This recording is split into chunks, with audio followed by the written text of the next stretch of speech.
So I wanted to start off with grounding all of us in a few different resources. If I can get it to copy, so it won't. So we're going to do this. So to ground all of us in the Oregon State standards, just thumb up, thumb down. How many of you are familiar with the Oregon State social studies standards, I should say? Um, that was recently shared. So they call it the ethnic study standards. But there we go.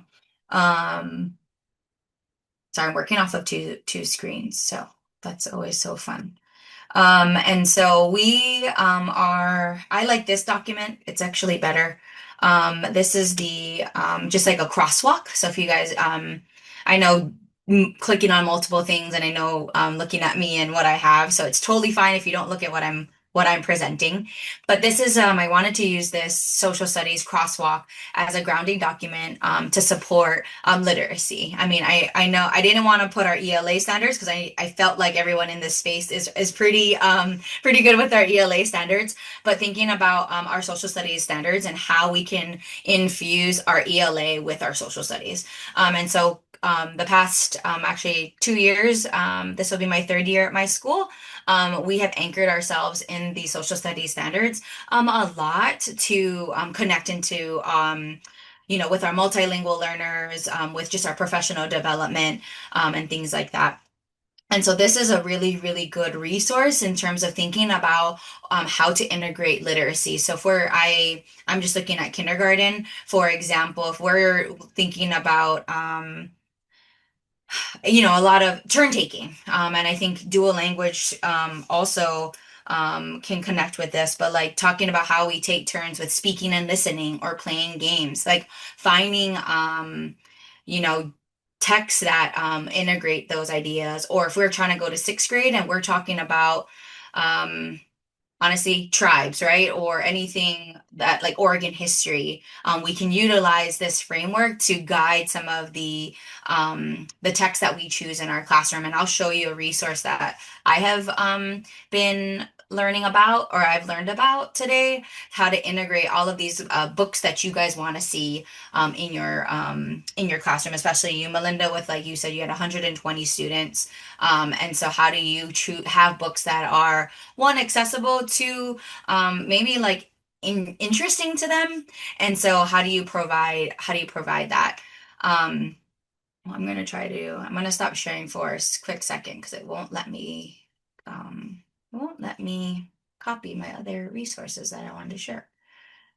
So in the chat, you're gonna see the Oregon T-cell. I wasn't not all schools I feel like might, have dug into this yet because it's fairly new.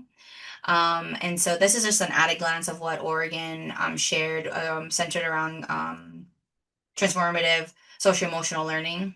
All of those acronyms. Why do we have to have so many acronyms for education, you guys?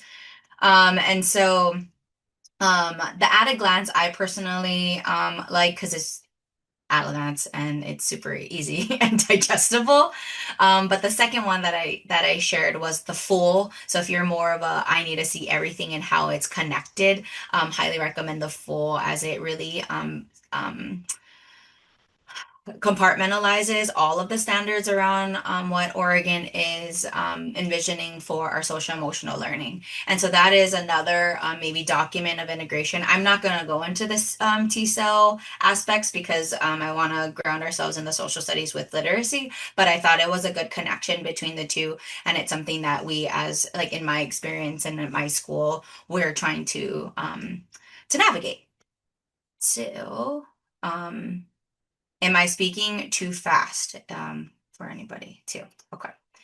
And so just wanted to ground ourselves in in these documents and just provide a foundation for all of you. And I feel like for you, Stephanie, and is it Leah? Your experience with like pre-service teachers as well as MAT students. This is also probably easily digestible for some of them. And maybe you could even share if they're, utilizing that in their schools.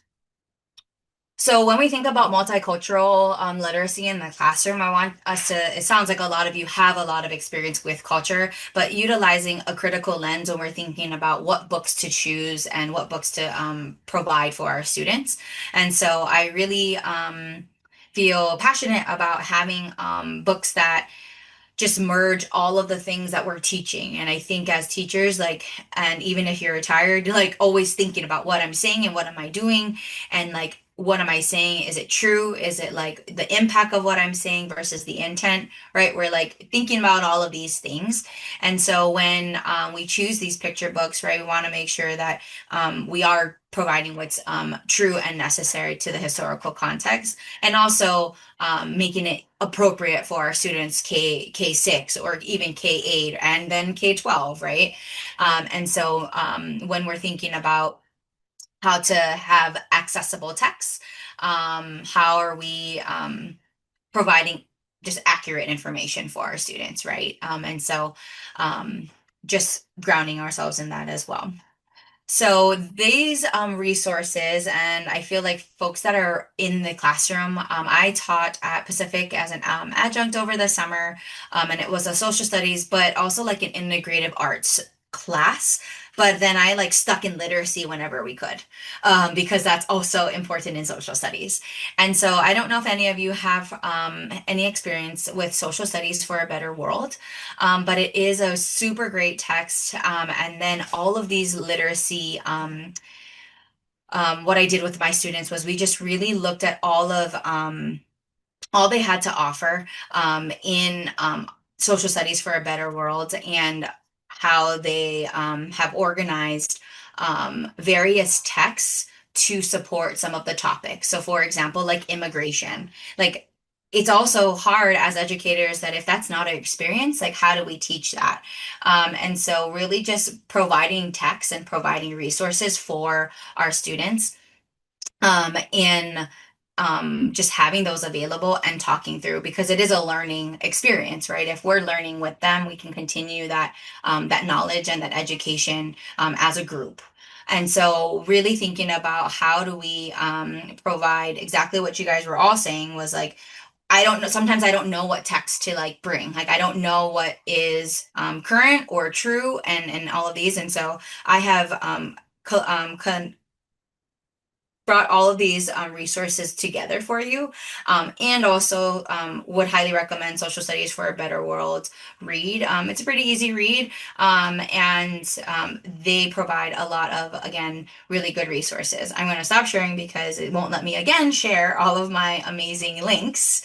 So I'm going to share some of those in the chat and probably Stephanie can share. I will share the slides that I'm using today with all of the embedded links, so you guys will be able to um, have access to that. My favorite, sorry, this. My favorite one to kind of start off with, and I don't know if any of you are familiar, so feel free to unmute, is We Are Kidlit. This is a pretty organized, in my opinion, of just like all of these awesome like summer reads, and they've organized them at the top. And so the I like that they try to keep it they keep it organized. That's kind of really really helpful for my brain. And I think about especially like pre-service teachers that's always very helpful is to have things easy and readily accessible. And then this one is something that was new. This was a care package uh books, and they really center on diverse texts, but then also supporting students that are in need. And that's, pretty wide range. But providing books for and texts for kids. Like I thought this was a really, really great organization. Um, and then depending on your guys's student demographics and not, because I think it's helpful for all students. This is the Brown bookshelf. And so really centered on some of like that history I was kind of sharing about. So I wanted to give you guys opportunity to look at some of those resources because then I wanted to give us time and space to I have like a whole list of things that I can share, but I also wanted to hear from you as to like is what specifically are you looking for? And if this is, helpful. And then my last one that's probably my favorite. This is taken from um, Social Studies for a Better World. And this is where they organize it by, I guess I would just say history. Around civil rights, texts around civil rights movement, or like kindergarten through first grade communities, which we've used a lot, especially because we do systematic ELD school wide, not just for multilingual learners. And so when we do our communities lessons for K2, um, yes, it's different in every grade level, but the essence is around community and building community and who is in our community, and utilizing the list of texts that are there has been really fun, and it's helpful that somebody is looking at this and keeping this resource up to date, and then having that help ready on the website. um, I will say I have not looked if they're available like at our Washington County Library. So that's something that I haven't done for my homework. So I'll pause there. I know I put a lot of resources in the chat. I would love to hear from you folks around, I think about some of our, intervention teachers or reading specialists, or even with our MAT or pre-service teachers. How do you see some of these resources being used or maybe not being used? I'll start. Thanks, Tasha. I love these resources. Couple of things it makes me think of, because I teach pre-service and in-service teachers, and in both sections, I love to just include teaching resources, right? Like here are literature resources. So these are the ones I haven't heard of. I'm definitely going to put into my Google Classroom. So thank you. The other thing that comes forward for me is with my MET students in the spring term, we always do literature circles. So I have them actually experience what it's like to run a literature circle as a student so that when they're in their own classroom, they can do that with their new students. And so I'm always looking for kind of that upper elementary, middle level type of novels. And at Lewis and Clark, we're really social justice and equity, inclusive forward. And so I try to find multicultural books that shows our graduate students more of, windows instead of mirrors, right? So thinking I'm going to read a story that's totally different from my experience.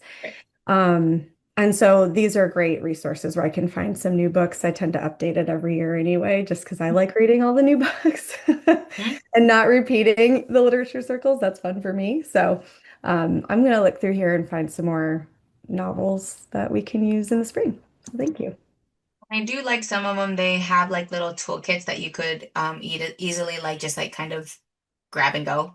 Um, and I think for you, I recently went to our local library, and I know that might not be the same for everyone, but they had these book club buckets. And I feel like Darlene had them, and I met Darlene at the ESD, so that's how I met Darlene, and I felt like it was just like what she had, but in the public library, and that was pretty neat. So I think for you with your students in the spring, maybe there is like a couple of book clubs and book circles that are available for them. Yeah. Tasha, this is Deborah. I just was going to put in the chat. I was on the Patricia Gallagher Book Awards this year, trying to determine 5 books that we could share out this year. And we did have 3 books that were somewhat very culturally, they're picture books that you could share with your classroom that would certainly align. The three that I popped into my head were My Powerful Hair, which is about Indigenous culture, A Voice Like Yours, everybody that no matter what they look like has a voice, and We Are Definitely Human. Those are the three that kind of really spoke to me. Well, all of us there. And anyway, the list is on the Oregon State Literacy website at oregonread.org. I'll just, if that's all right with you, I can put it in the Yeah, chat. And if you go to the website, you will be able to see the list of those books, and they're all readily available at any public library. cool. Plus, you have the chance to have the kids vote on their favorite, and at the end, we announce who's the favorite book. So, Mhm. Yeah. And My Powerful Hair, yeah, by Steph Littlebird, she actually will come to classrooms. And so if you know, I think there's also power. And again, I I am fortunate enough to teach at one of our biggest districts, right? Being in Hillsborough, and so I know that's not the same for all districts. And but how can we again, like if that's part of potentially like Oregon Lit grants, like if you can have people come to your classroom, like to do these book talks, like I wonder about that. Maybe Stephanie, that's more for you, but because like yes, I don't know what school she was at recently, maybe in Beaverton, a friend's school, but Steph Littleberg, she'll like go and read her book and like do a little talk. And so how can we get even like authors like that are local and kids are like, oh wow, okay, they're from Oregon, you know. I'm just like the one that like looks up YouTube videos, you know, too, because I can't get them into our school. And so if, you know, how do we have access to that, right? Like if it isn't accessible, then is it equitable, right? Because that's a huge part of equity is the accessibility for these texts and resources. How do we get them to our students? I really do like the hijab. Added at the end. The Hijabi Librarians website is really user friendly as well. We only have about three of our kids actually wear their hijab to school, which is really nice. So it was good to have yeah, just like the differences and like having that conversation, especially when they moved into our community. And they didn't speak Farsi. They spoke a small dialect called Pashto, and like nobody knew what it was. Like, and Google was not right, and any translation was wrong. So it was fun trying like figuring it out, you know, and trying to learn with the parents and how to best serve them. And like you know the cultural implications of like where their home country, girls didn't actually get to go to school, and then you come here and you like how it, you know, like what a world, like you're now in our building, you know, and having that conversation too, and just like having an appropriate conversation too with like a first grader around like, wait, what do you mean they can't go to school? I'm like, yeah, like right, like let's sit with that for a second. And that's part of culture too, right? Is being open to all of those differences. Can I piggyback on the Patricia Gallagher Awards because our school has read them as a school for the last couple of years. But this year we have a new reading program and teachers are very, very overwhelmed. So they're feeling like they don't know if every classroom can do this, but if I tell them, well, the authors, or does she do that with Stephanie? What did you say? For My Powerful Hair. Definitely little bird, yeah. Oh, Does like she? I was just going to share that the Northwest Regional ESD every year does their, and probably a lot of you have been to, but it's called the Cafe, and it's about equity and inclusion. And the beautiful part is all the presentations pretty much are done by students.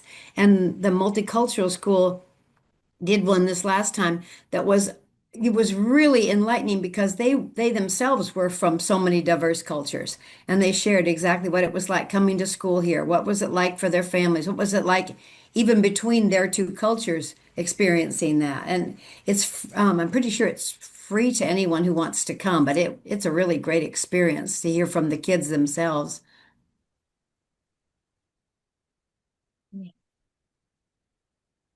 Melinda, what literacy program do you use or Oh, we're starting with CKLA through Amplify. So it's 80-degree turn from the program we had for 12 years. So it's a big, big shift, but I think it's going to be a great shift. Yeah. It's been a hard year, but we're going to get there. Yeah. Cool. Thanks for sharing.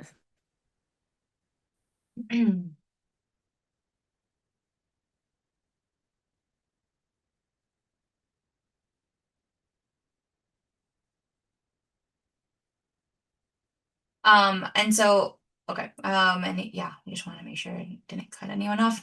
And so with I did want to share, because I didn't get, student approval in time. I wanted to share just like verbally with what some of my students, they created, and maybe for you, Stephanie, and yeah, I can get some feedback too, but with the social studies for a better world, I had my students, yes, utilize like one of these, communities, for example, but they also had to, do have an ELA component to that. And so I think that, you guys kind of, like were excited about like the next wave of teachers coming into the workforce. And so how do we equip them with some of these like things in their tool belt? Because I think, it's evolving. And I think when I first started teaching till now, it's very different. And I'm sure Trish and Deborah, like even you being retired, I'm sure you could even speak to the differences, right, between the kids and how they like learn. And so how do we equip these teachers with like this, I don't know. I don't know what it is, but right, it's the wheels keep going, but like it's like I don't know. I don't know what the analogy would be. But just like being able to have like three strong nuggets for them, so that they can feel a little successful, so they're not as burnt out.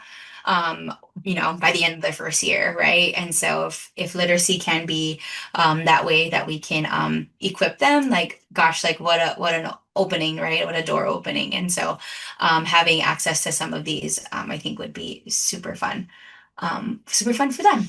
But hey, Darlene, Hi there, popping in to see how it's going. it's going. Great.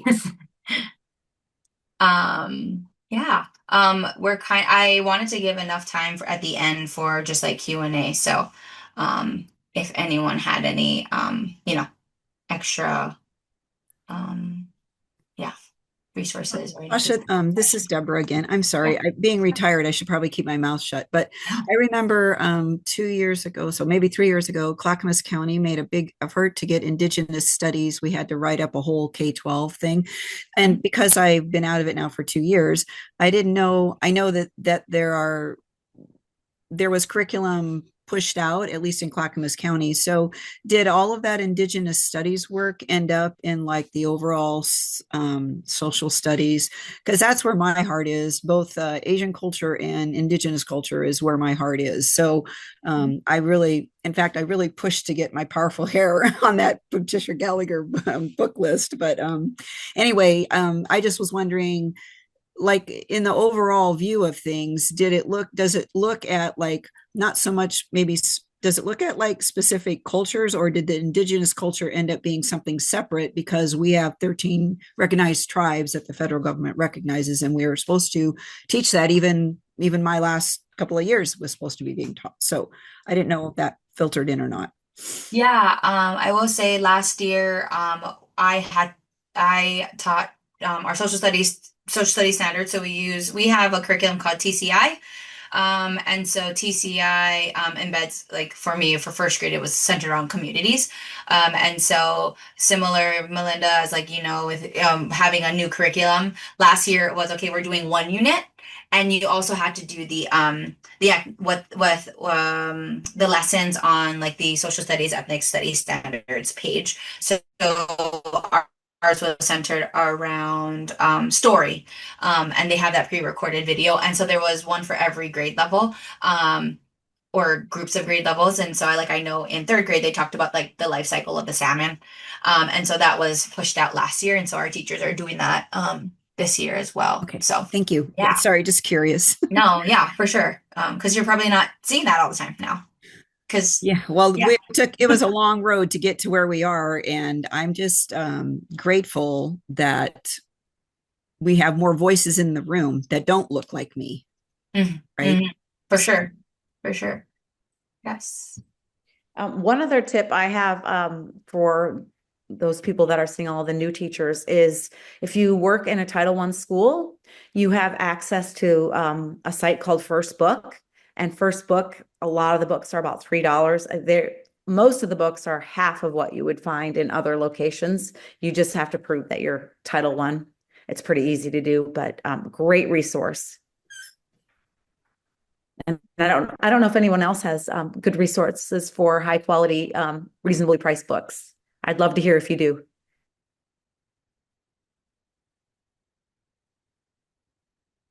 Well, I've used High Noon books for my struggling readers.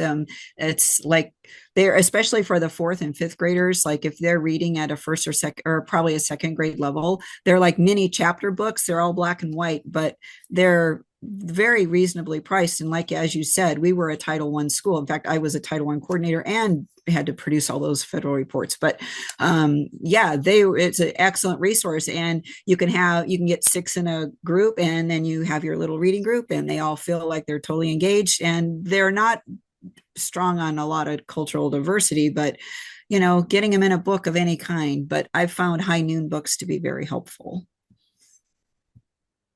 I put that in the chat for you, Melinda, and for everyone. So yeah. I know the library has been, because again, decodable text, but like how do you integrate? And so um because we don't have, like, I don't know, paper decodable readers are, yes, at their level, but like some kids just don't want to be reading a paper book because they also read it in kindergarten and they're in third grade now, right? Or whichever it is. And so I've been starting to see more decodable text as sets in our public library. And yes, it's a little bit more work as the classroom teacher, right, to go to the library and like check them out. But it has been really nice to see that. And one set was a New Zealand based company. I think it's called like little love for little readers or literacy. I have to find it. I'll find it by the next session and put it in my slide deck.